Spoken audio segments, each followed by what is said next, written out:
Hi hello అందరికీ నమస్కారం. రాహుకేతు పూజ కోసం మనం శ్రీకాళహస్తి వెళ్తాం కదండి.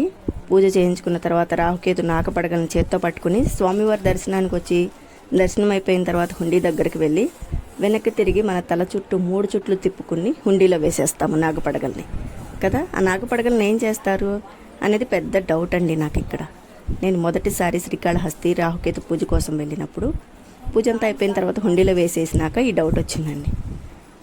ఇప్పుడు చూస్తున్న వీడియో ఏమో సెకండ్ టైం వెళ్ళినప్పటి వీడియో అండి. వేసిన నాగపడగలను ఏం చేస్తారు, కరిగించి కొత్తవి చేస్తారా లేకపోతే అవే నాగపడగల్ని తీసి మళ్ళీ పూజ కోసం పంపిస్తారా అనేది ఇక్కడ డౌట్ క్లియర్ అయిపోతుందండి.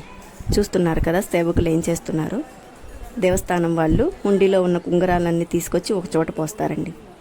పోసిన ఉంగరాన్ని రాహు కేతు సపరేట్ చేసేసి ఒక రాహు ఒక కేతుని మళ్ళీ ప్యాకెట్లో ప్యాకింగ్ చేసేస్తారు.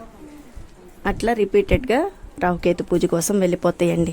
స్వామివారి హుండీలోకి వెళ్ళిన తర్వాత ఆ నాగపడగలకి ఎలాంటి దోషం ఉండదు. ఇంకా వేరే పూజకి ప్రశాంతంగా అందరూ ఉపయోగించుకోవచ్చు అనమాట. సో పెద్ద డౌట్ క్లియర్ అయిపోయిందండి ఇక్కడ నాకు. మీకు కూడా ఎలాంటి డౌట్ ఉంటే ఈ వీడియో చూస్తే డౌట్ క్లియర్ అయిపోతుంది. ఈ వీడియో నచ్చితే లైక్ చేసి సపోర్ట్ చేయండి. Thank you so much for watching.